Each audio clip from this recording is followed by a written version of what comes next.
Senhor presidente, nobres pares, povo presente, a todos, boa tarde. Eu gostaria aqui de falar sobre um assunto que são as faixas elevadas.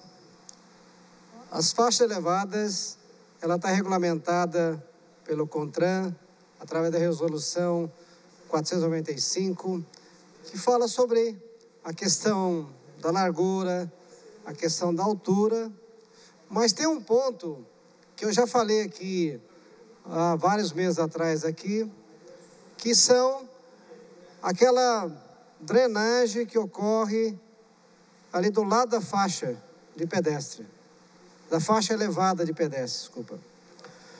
E nisso o que está acontecendo? É justamente aquele que eu já estava prevendo. É um acúmulo de água em dias de chuva. Por quê? Porque a tubulação que foi colocada deve ser uma tubulação de 3 polegadas, no caso, para fazer a passagem da água. Para mim, isso é muito pouco. Ainda mais que 3 polegadas, por exemplo, ela tem a chance de entupir. E está acontecendo justamente isso. Então, eu gostaria de mostrar aqui algumas fotografias. Isso aqui é lá no Verdinho. Por favor, a técnica.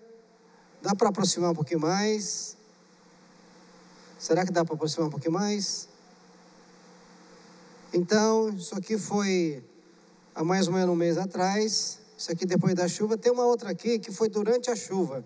Bem em frente do Verdinho ali, ó. Ela estava transbordando ali na calçada ali.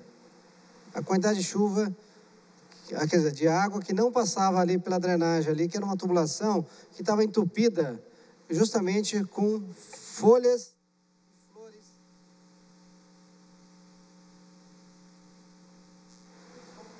Alô? Uma outra foto aqui, isso aqui já é em frente da escola agrícola. Também num dia de chuva, isso foi semana retrasada, né? Que eu tirei essa foto. A quantidade de água que passa por cima da faixa elevada.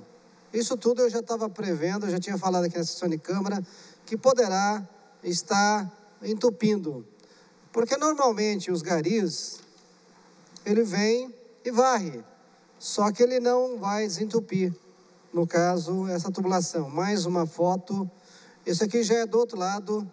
Também tem uma passagem, assim, um acúmulo de água ali em frente daquele posto de gasolina, em frente à escola agrícola.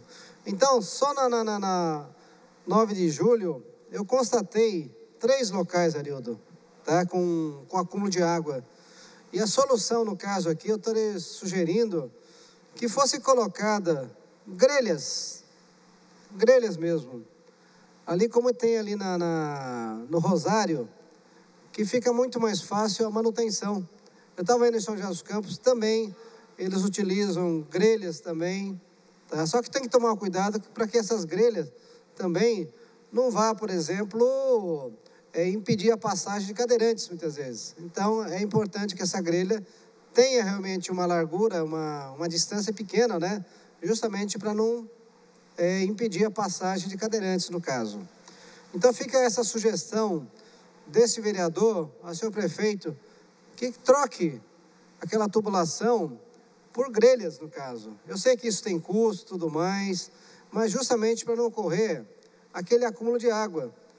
E, para falar a verdade, depois que eu constatei aquele acúmulo de água, ficou vários dias empoçando água naquele local. Por quê? Porque não houve a limpeza daqueles tubos. Eu não sei se está lá entupido ainda, porque eu não passei lá ainda. E outra coisa que, quer dizer, não é que eu não passei, eu passo todos os dias praticamente lá, mas como não choveu, então a gente não tem ideia se vai acumular ou não. Bom, um outro assunto que me traz aqui é o seguinte: contribuição de iluminação. Nós aqui discutimos bastante aqui, bastante acalorado. Não foi fácil, tá certo? Mas uma coisa eu falo. Como foi aprovado nessa casa, haverá uma cobrança também da área rural. Tá? Então, nisso aí, eu já de antemão, eu já vou começar a cobrar a iluminação na área rural. Já que vai ser pago, então, a área rural que tantos nos pede, né, Nildo? Você também que é ligado à área rural, a Rose também está aqui, né? Tá?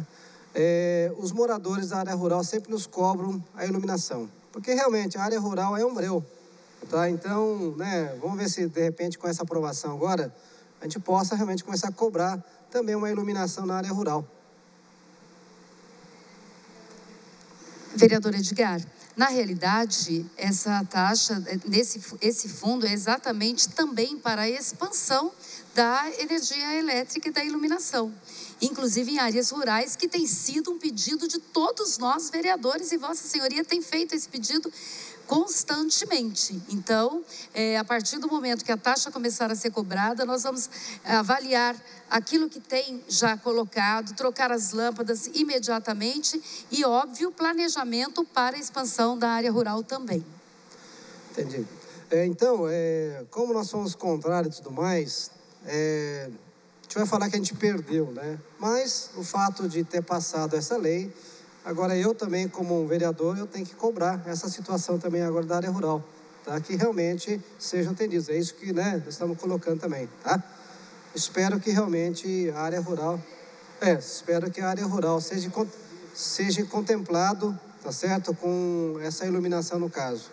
Porque para vocês terem uma ideia, a iluminação é um item muito importante para a segurança no caso. Então, você imagine andar no escuro. Tá? A chance de você ser assaltado, tá? De ter algum problema aí, tá? Físico, então eu acho que é super importante no caso. Bom, eu fiz um projeto de lei, esse projeto de lei foi arquivado, mas eu acho de extrema importância, tanto é que esse projeto de lei, eu faço aqui um apelo ao senhor prefeito, tá?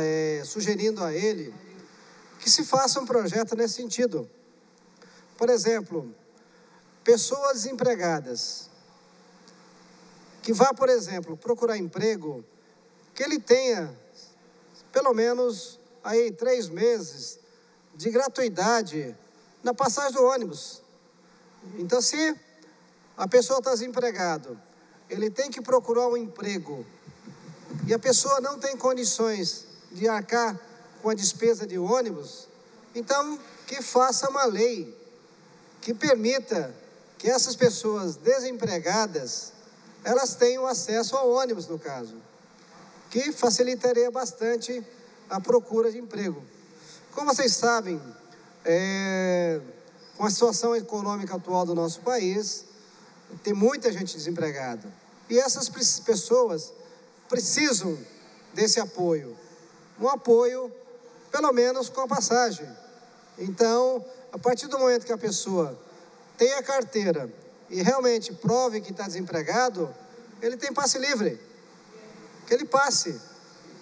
Pelo menos, isso ajudaria muitas famílias, porque, no caso, esse cidadão estaria conseguindo um emprego para que realmente possa viver no dia a dia, no caso. Bom, uma outra questão aqui que eu gostaria de estar dizendo é o seguinte. Eu sei que o tempo já está acabando, mas é o seguinte. Nossa cidade, ela está crescendo, mas a cada dia está ficando pior, por exemplo, na questão de trânsito. Eu, muitas vezes, que venho ali do São João, eu chego até certos momentos, perder meia hora para chegar aqui. Meia hora. Por quê? Porque realmente tem, dependendo do horário, o trânsito não anda. É uma dificuldade muito grande. Então, esse vereador, por exemplo, sugere ao seu prefeito que comece a pensar em construir uma 3ª, 4ª ponte, porque isso facilitaria bastante. Eu vejo que não é retirando, por exemplo, os estacionamentos que outrora foram retirados ali da Avenida São João, ali do Santa Helena. Então, isso eu acho que não melhorou em nada. Há realmente uma necessidade, só para concluir, há que se ter, assim, pelo menos, a ideia, de repente, a possibilidade de estar se construindo uma terceira e quarta ponte e fazer um viário decente. Aí sim, eu tenho certeza que esse sistema viário nosso melhoraria bastante no caso. Muito obrigado, volto semana que vem.